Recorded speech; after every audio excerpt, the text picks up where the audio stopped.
ಅನ್ನುವಂಥ ವಿಶ್ವಾಸ ನನಗಿದೆ. ಈಗ NPS OPS ಹೊರತುಪಡಿಸಿ ಇನ್ನೊಂದಿಷ್ಟು ಬೇಡಿಕೆಗಳನ್ನ ಸರ್ಕಾರದ ಮುಂದೆ ನೌಕರರ ಪರವಾಗಿ ಇಡ್ತೀರಾ ಅಂದ್ರೆ ಪ್ರಮುಖವಾದ ಒಂದು 3 ರಿಂದ 5 ಬೇಡಿಕೆ ಯಾವುದು ಸರ್? ಈಗ 7ನೇ ವೇತನ ಆಯೋಗ ಇನ್ನೇನ್ ಬ್ಯಾಲೆನ್ಸ್ ಇದೆ, IR ಅನ್ನು 17% ಕೊಟ್ಟಿದ್ದಾರೆ. ಇನ್ನು ಬ್ಯಾಲೆನ್ಸ್ ಇರುವಂತ ಫಿಕ್ಸೇಷನ್ ಅನ್ನು ಕೊಟ್ರೆ ಅದು ಮೇಜರ್ ಆಗಿರುವಂತ ಸಮಸ್ಯೆ. NPS ಅನ್ನುವಂಥದ್ದು 2ನೇ ಸಮಸ್ಯೆ. 3ನೇದು ಖಾಲಿ ಹುದ್ದೆಗಳನ್ನು ಭರ್ತಿ ಮಾಡಬೇಕು. 2.5 ಲಕ್ಷ ಖಾಲಿ ಹುದ್ದೆಗಳಿದೆ. ಭರ್ತಿ ಮಾಡಿದ್ರೆ ಒಂದಿಷ್ಟು ಒತ್ತಡ ಕಡಿಮೆ ಆಗ್ತದೆ. ಹೆಲ್ತ್ ಸ್ಕೀಮ್ ಕೂಡ ಈಗಾಗಲೇ ಲಾಂಚ್ ಆಗಿದೆ. ಅದು ಇನ್ನೂ ಕೂಡ ಎಫೆಕ್ಟಿವಿಟಿ ಬಂದಿಲ್ಲ. ಅದು ಕೂಡ ಎಫೆಕ್ಟ್ ಆಗಿ ಅದನ್ನು ಲಾಂಚ್ ಮಾಡುವಂಥದ್ದು. ಇನ್ನು ಉಳಿದಂತೆ ಇಲಾಖೆನಲ್ಲಿ C&R ರೂಲ್ಸ್ ರಿಫಾರ್ಮ್ ಮಾಡುವಂಥದ್ದು, ಇನ್ನಷ್ಟು ನೌಕರರಿಗೆ ಎಫೆಕ್ಟಿವ್ ಆಗಿ ಕೊಡುವಂಥದ್ದು, ಪ್ರಮೋಷನ್ ಪಾಲಿಸೀಸ್ಗಳು, ಈ ತರದ ಪ್ರಮುಖವಾಗಿರುವಂತ ವಿಚಾರ ಆಗಿದೆ. 2-3 ವಿಷಯಗಳು ಬಿಟ್ರೆ ನಮ್ದೇನು ಕೂಡ ಇಲ್ಲ. ನಾವು ಕೂಡ ಸರ್ಕಾರಕ್ಕೆ ವಿನಂತಿ ಮಾಡ್ತೇವೆ, ನೀವೇನ್ ಟಾರ್ಗೆಟ್ ಕೊಡಿದ್ರೆ ಕೊಡಿ, ಅರ್ಧ ಗಂಟೆ ಹೆಚ್ಚಿಗೆ ಕೆಲಸ ಮಾಡ್ಬೇಕು, ನಾವು ರೆಡಿ ಇದ್ದೇವೆ. ಅಥವಾ ಬೇರೆ ವಿಚಾರಗಳನ್ನ ಸುಧಾರಣೆ ವಿಚಾರದಲ್ಲಿ ಅಥವಾ ನಮಗೆ ಟಾರ್ಗೆಟ್ ಓರಿಯೆಂಟೆಡ್ ಆಗಿ ಕೊಡ್ತಾರೆ, ಖಂಡಿತ ಸ್ವಾಗತಿಸ್ತೇವೆ. ನಾವು ಸರ್ಕಾರಕ್ಕೆ ಕೂಡ ಹೇಳಿದ್ದೇವೆ, ಹಿಂದೆನೂ ಕೂಡ ಹೇಳಿದ್ದೇವೆ, ನೀವೇನ್ ಕೊಟ್ಟರು ಕೂಡ ನಾವು ಕೆಲಸ ಮಾಡ್ಲಿಕ್ಕೆ ಸಿದ್ಧರಿದ್ದೇವೆ. ಈ ರಾಜ್ಯವನ್ನ ಅಭಿವೃದ್ಧಿಯ ಪಥದಲ್ಲಿ ದೇಶದಲ್ಲಿ ಮೊದಲ ಸ್ಥಾನಕ್ಕೆ ತೆಗೆದುಕೊಂಡು ಹೋಗ್ಲಿಕ್ಕೆ ಈ ರಾಜ್ಯ ಸರ್ಕಾರಿ ನೌಕರ ಪಾತ್ರ ಗಣನೀಯವಾಗಿದೆ. ಆ ಜವಾಬ್ದಾರಿಯನ್ನು ಹೊತ್ಕೊಳ್ತೇವೆ. ನಮ್ಮ ಬೇಡಿಕೆಗಳ ಜೊತೆ ಕೂಡ ಸರ್ಕಾರ ನಿಂತ್ಕೊಳ್ಬೇಕು ಅನ್ನುವಂತ ಒಂದು ವಿನಂತಿಯನ್ನು ಕೂಡ ನಾನು ಈ ಸಂದರ್ಭದಲ್ಲಿ ಹೇಳಲಿಕ್ಕೆ ಬಯಸ್ತೇನೆ. ಹಾಗಾಗಿ ಈ 2-3 ಬೇಡಿಕೆಗಳು, ತುಂಬಾ ಬೇಡಿಕೆಗಳೇನಿಲ್ಲ. ನಾವು 25-30 ಕೊಡೋದೇ ಇಲ್ಲ. ಸಣ್ಣ ಪುಟ್ಟದ್ದು ಇರ್ತವೆ ಸಮಸ್ಯೆಗಳದೆಲ್ಲ ಅವತ್ತಿನ ಸರ್ಕಾರ ಮಾನ್ಯ CM ಸಾಹೇಬ್ರಿಗೆ ಭೇಟಿ ಮಾಡಿ ಬಗೆಹರಿಸ್ಕೊಳ್ತೇವೆ. ಇದು ರೆಗ್ಯುಲರ್ ಆಗಿರುವಂತದ್ದು ಇಷ್ಟೇ 2-3 ವಿಚಾರಗಳು ಬಿಟ್ರೆ ಬೇರೆ ಯಾವುದೇ ವಿಚಾರಗಳಿಲ್ಲ. ಈ ಕೆಲಸವನ್ನ ಇವತ್ತಿನ ಘನ ಸರ್ಕಾರ ಮಾಡ್ತದೆ. ಯಾಕಂದ್ರೆ ಈಗ 5 ಗ್ಯಾರಂಟಿಗಳ ಬಗ್ಗೆ ಈಗಾಗಲೇ ಸೀರಿಯಸ್ ಸ್ಟೆಪ್ ಅನ್ನು ಅವ್ರು ತೆಗೆದುಕೊಂಡಿದ್ದಾರೆ. ಆಗಲ್ಲ ಅಂತ ಇದ್ರು, ಎಷ್ಟು ಚೆನ್ನಾಗಿ ಅವ್ರು ತೆಗೆದುಕೊಂಡು ಹೋಗ್ತಾ ಇದ್ದಾರೆ ಅಂದ್ರೆ ಖಂಡಿತ.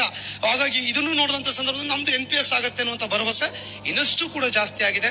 ಯಾಕಂದ್ರೆ ಇವತ್ತೇ ಆಗ್ಬೇಕು ಅಂತ ನಾವು ಕೂಡ ಹೇಳಲಿಕ್ಕೆ ಆಗೋದಿಲ್ಲ. ಯಾಕಂದ್ರೆ ಇದಕ್ಕೆಲ್ಲ ಸ್ಟಡಿ, ಅಧ್ಯಯನ, ವರ್ಕೌಟ್ ಮಾಡಬೇಕು. ಈಗಾಗಲೇ ಸಮಿತಿ ಸರ್ಕಾರ ರಚನೆ ಮಾಡೋದ್ರಿಂದ ಖಂಡಿತ ಸಮಯಾವಕಾಶ ಅಂದ್ರೆ ಒಂದ್ 3-4 ತಿಂಗಳ ಟೈಮ್ ತೆಗೆದುಕೊಂಡು ಇದನ್ನ ಇಂಪ್ಲಿಮೆಂಟ್ ಮಾಡಬೇಕು ಅನ್ನುವಂತ ವಿನಂತಿಯನ್ನು ಕೂಡ ನಾನು ಘನ ಸರ್ಕಾರಕ್ಕೆ, ಮಾನ್ಯ ಮುಖ್ಯಮಂತ್ರಿಗಳಿಗೆ, ಮಾನ್ಯ ಡೆಪ್ಟಿ ಚೀಫ್ ಮಿನಿಸ್ಟರ್ ಅವರಿಗೆ ಸರ್ಕಾರಕ್ಕೆ ವಿನಂತಿ ಮಾಡ್ತೇನೆ.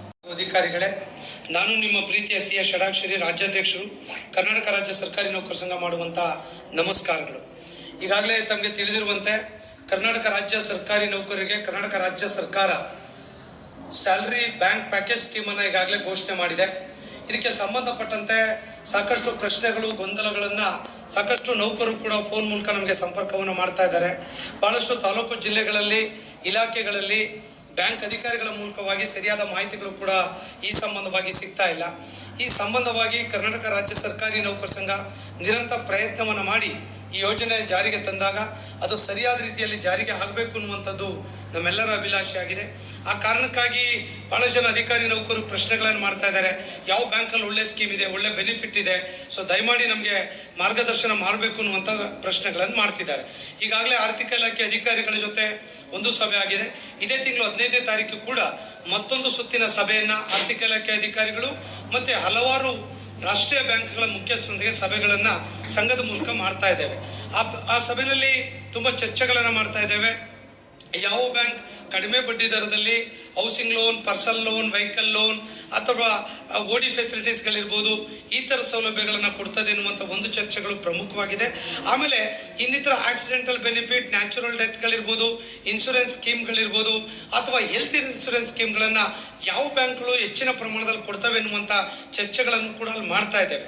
ಇದೆಲ್ಲ ಚರ್ಚೆಗಳನ್ನು ಮಾಡಿದ ಮೇಲೆ ಪೂರ್ತಿ ಡೀಟೇಲ್ ಆಗಿ ಅಪ್ಡೇಟ್ಸ್ಗಳನ್ನು ತಮ್ಗೆ ಹೇಳ್ತೇವೆ. ಅದು ಹೇಳಿದ ನಂತರವಾಗಿ ತಾವು ಯಾವ ಬ್ಯಾಂಕನ್ನು ಆಫ್ ಮಾಡಿಕೊಳ್ಬೇಕು ಅನ್ನುವಂಥದ್ದನ್ನು ಯೋಚನೆ ಮಾಡುವಂಥದ್ದು ಸೂಕ್ತ ಅನ್ನುವಂಥದ್ದು ನನ್ನ ಅಭಿಪ್ರಾಯ ಆಗಿದೆ. ಯಾಕಂದರೆ ಸಾಕಷ್ಟು ಬ್ಯಾಂಕ್ಗಳು ಈಗ ನಮ್ಮ ಸಂಘದ ಜೊತೆ ಮುಂದೆ ಬಂದಿದ್ದಾವೆ, ಚರ್ಚೆಗಳನ್ನು ಮಾಡಿದ್ದಾರೆ. ಸಾಕಷ್ಟು ಬ್ಯಾಂಕ್ಗಳು ಕಾಂಪಿಟೇಟಿವ್ ರೇಟ್ನಲ್ಲಿ ಸರ್ವಿಸ್ಗಳು, ಫೈನಾನ್ಷಿಯಲ್ ಬೆನಿಫಿಟ್ಗಳು, ಅನೇಕ ಸೌಲಭ್ಯಗಳನ್ನು ಕೂಡ ಕೊಡೋರಿದ್ದಾರೆ. ಹಾಗಾಗಿ ಆ ತೀರ್ಮಾನಗಳನ್ನು ಅತಿ ಶೀಘ್ರದಲ್ಲೇ ಕೂಡ ನಾವು ಹೇಳೋರಿದ್ದೇವೆ. ದಯಮಾಡಿ ತಾವೆಲ್ಲರೂ ಕೂಡ ಅಲ್ಲಿವರೆಗೆ 16ನೇ ತಾರೀಕುವರೆಗೆ ವೆಯ್ಟ್ ಮಾಡಿದ್ರೆ ಎಲ್ಲ ಮಾಹಿತಿಗಳು ಕೂಡ ತಮಗೆ ಸಿಗಲಿದೆ. ಅದು ಆರ್ಥಿಕ ಇಲಾಖೆ ಅಧಿಕಾರಿಗಳ ಜೊತೆ ಚರ್ಚೆ ಮಾಡಿ ಆ ಮಾಹಿತಿಯನ್ನು ತಮ್ಗೆ ಹೇಳಿದ ಮೇಲೆ ಬ್ಯಾಂಕ್ ಆಫ್ ಮಾಡ್ಕೊಳ್ಳುವಂಥ ಕೆಲಸವನ್ನು ಮಾಡೋದು ಸೂಕ್ತ ಅನ್ನುವಂಥದ್ದು ನನ್ನ ಅಭಿಪ್ರಾಯ ಆಗಿದೆ. ಎಲ್ರಿಗೂ ಧನ್ಯವಾದಗಳು. ನಮಸ್ಕಾರ.